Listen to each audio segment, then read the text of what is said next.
This is your daily dose of all things royal.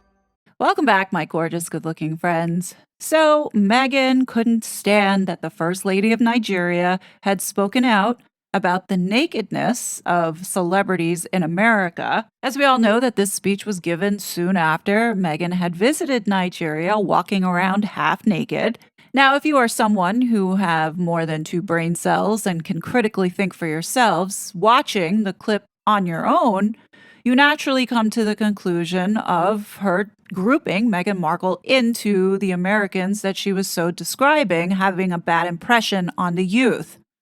Now, if you were to look at the words itself and not hearing any type of intonation or inflection in the speech, you could spin the story that this woman was not talking about Meghan, but the fact is, she did add intonation and she did add emphasis in a negative way. We saw with our own eyes that Meghan was dressed inappropriately, especially at that school.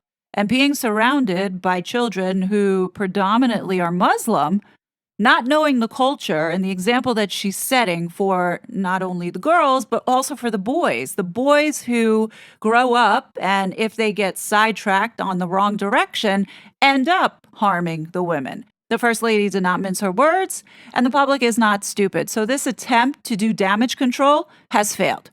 Let me show you the pathetic attempt that Meghan took this time around in order to correct the story so Meghan's not seen in this negative light. So on May 30th, Meghan had her Sussex online militia go ahead and post out everywhere this AFP fact check that the First Lady of Nigeria didn't blast Meghan and was not talking about her when she was discussing the nakedness of America. So now the Sussex squad are really using the fact that this came from a quote-unquote fact checker, that it can't be false. Well, I'm going to show you how this is false. Anytime you see these so-called fact checkers, know that it's part of the censorship industrial complex. And for the first time, we are seeing evidence that Harry and Meghan are also involved in this area of this complex. A lot of these fact checkers are funded by organizations that are backed by the government, so you cannot trust them either, and they also can be influenced. And in fact, some of them have been mentioned in these lawsuits coming up around censorship. So when you look at these fact checkers and how they're using them to make it like they are the source of truth, do not be fooled. Let's get into who AFP is now. So AFP is a news agency company which is part of a media conglomerate called Havas. AFP had started AFP Fact Checkers and had partnered with Facebook. This is a media company who is heavily biased to the left, and the division AFP Fact Checkers equally skewed to the left. You see, the problem with this fact-checking, especially since it is a division of a media company that is skewed to the left, you have the journalists who equally are skewed to the left, putting out and correcting the narrative. So here we have the cycle still continuing where Meghan can go off and pay her PR company to go and talk to these people to get the story corrected and reflected as facts and truth, even though what they are checking facts on is purely subjective. This situation doesn't warrant a fact check because the First Lady's speech is subject to everyone's own individual interpretation. Just because they don't like that people are thinking that the First Lady was talking about her doesn't mean that you need to put a fact checker on it to dictate otherwise. They don't want you to use your own eyes and your own ears to come to your own conclusion. They want to make that conclusion for you and control that. Well, I'm sorry, Meghan, you're not going to control that, ever. The credibility of AFP Fact Check goes out the window when they first put up that this statement was false and then backtracking it, quietly now labeling it as misleading. So let's take a look at what was said on May 30th when this originally kicked off to understand why this was considered false and why they quietly went to misleading. So I looked at this fact check from May 30th as well as May 31st and compared the two to see if there were any differences or explanation as to why they made such a bold claim initially by saying it was false and then quietly moving it to misleading. And would you know, that there is no change and there is no explanation? Please keep that in the back of your head. So let's take a look at what this left wing biased journalist wrote in this so called fact check. Tanya Bakari writes, the visit of Prince Harry and his wife, Meghan Markle, to Nigeria in May elicited a flurry of media attention. It also sparked disinformation when a YouTuber suggested that a video showed Nigeria's First Lady berating the Duchess of Sussex for dressing indecently during her trip to the West African country. But the claim, which made international headlines, is misleading. Tinubu's comments were aimed at young Nigerian women in her televised speech. The First Lady's office told AFP Fact Check she had not criticized Meghan's dressing. The TV station that filmed the speech and whose footage was shown in the YouTuber's posts also denied Tinubu had reprimanded Markle. So there's a lot wrong with this paragraph in itself. First, let's go to the gospel and the word of disinformation coming from the Aspen Commission on Information Disorder, the report that Harry worked on.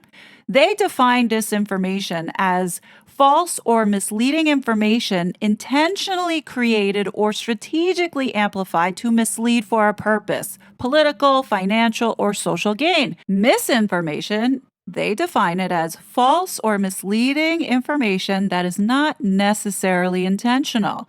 So now going back to what this journalist wrote, Tanya Bakari, because of the attention that Harry and Meghan attracted by paying all these journalists to write about them, sparked disinformation by a YouTuber. And the YouTuber in focus are the Sidley twins. So they're essentially saying that the Sidley twins giving their opinion sparked disinformation, meaning that they started this disinformation, which, by the way, if their opinion was that Meghan was running around looking like a whore, that's their opinion. It shouldn't be considered disinformation. I highly doubt that the Sidley twins have some type of ulterior motive to take down Meghan with some political government.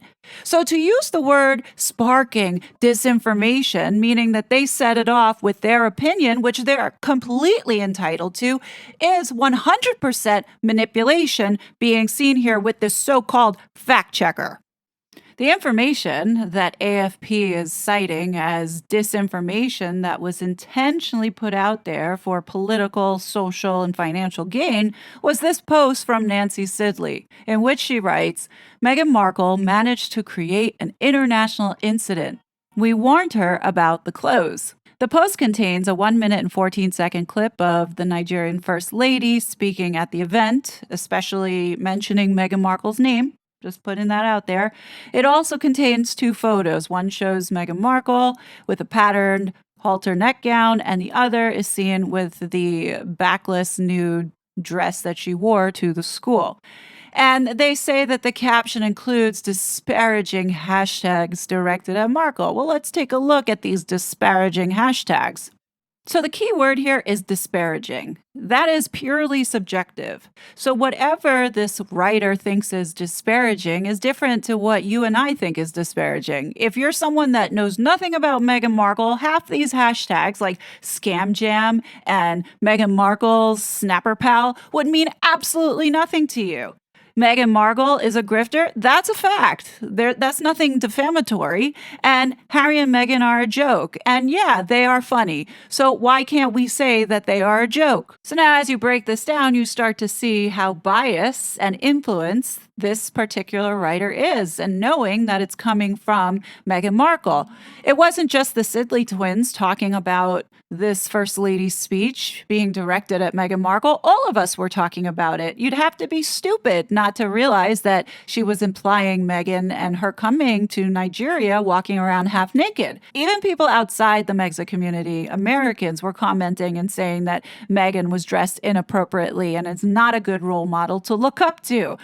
So they can't really say that it was Nancy Sidley who sparked this disinformation, disinformation that's being used to purposely amplify for political, financial, and social gain. When you look at this post, there's nothing about it that is sparking any kind of disinformation. Nancy's not saying it looks like Meghan's got a dick under her dress in order to spark a trans conversation or get clicks for financial purposes. No, she made a generalized comment, and those hashtags, you can interpret it to whatever you want to interpret it to. So for them to blow this up out of nothing leads me to believe that this was purely based off of attacking directly the Sidley twins. And we know that Misan Harriman is not a big fan of them. So what importance is there to put out a small account that got 3,000 likes and 350 reshares compared to like Dom Lucra, who had 15,000 likes and over 3,000 reshares? So how can you single out the Sidley twins for being the one who sparked the disinformation? And then continuing this attack now, which is the real purpose of why Meghan hired this so-called fact-checker journalist, Tanya Bakari, who writes here, it was shared by Nancy Sidley Sussex, one half of a U.S. online duo called the Sidley Twins, who run a YouTube channel discussing pop culture and royal gossip. Their feed, which boasts more than 50,000 subscribers, features numerous clips critical of Markle. And here they make it a point to isolate the sentence by saying news outlets around the world, including British media, picked up Sidley Sussex X post. So this is the post that they're saying is what sparked the disinformation, because apparently they see something political, financial, and social to gain from it, and making this bold statement with no evidence backing it up, saying that these news outlets said, oh, I was inspired by Nancy Sidley's Twitter post. I mean, I feel kind of insulted that they didn't look at my YouTube channel and commented and used my video as a source of inspiration. I mean, I'm joking. I could care less. But my point I'm making here is they are making a bold assertion as fact, which very well could be seen as disinformation, not misinformation, disinformation, because there is a direct purpose for focusing and spotlighting only on the Sidley twins. You see what I'm saying? So this shit's going to get Meghan in a lot of trouble if she pokes the wrong bear, or I would say the wrong American who knows their rights and know that a civil rights violation, should anything happen to Nancy Sidley's YouTube account or Twitter account, should it go down. You follow me?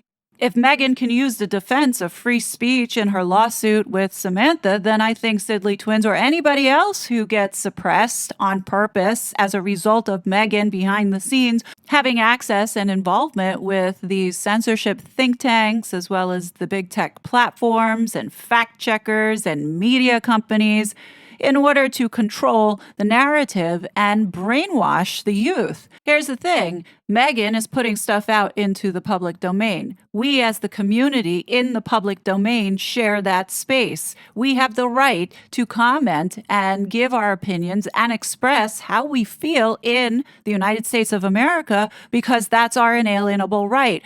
AFP fact checker has no right to put out disinformation to control the narrative, because Nancy Sidley has the right to express her opinion. Whether or not Meghan likes it or not, it's irrelevant. Nancy has the right to say how she feels, regardless of if you think that the hashtags are disparaging. Just like how Meghan didn't think she was being disparaging when she was sitting on Oprah trashing Catherine. So, if we're going to go there, then AFP, you need to get your shit straight and not have biased journalists who are writing this garbage saying that they contacted the office of Nigeria and they said this. Well, the First Lady didn't actually say that she wasn't talking about Meghan.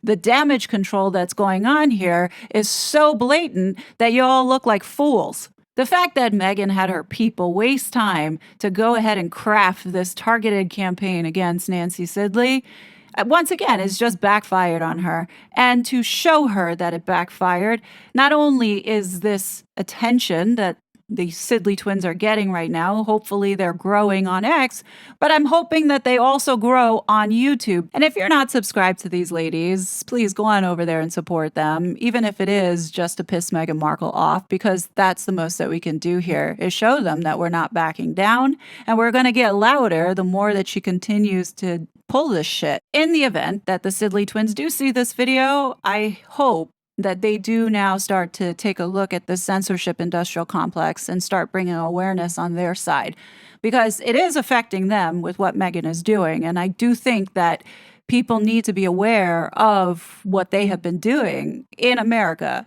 particularly Harry, in undermining our Constitution. And I think that awareness needs to be exposed on a bigger level, and I can only do so much. I don't know, folks. What do you guys think? Definitely leave your thoughts below. As always, I will be back with more content. But until then, please be safe, and I'll talk to you later. Bye. I was such a fraud.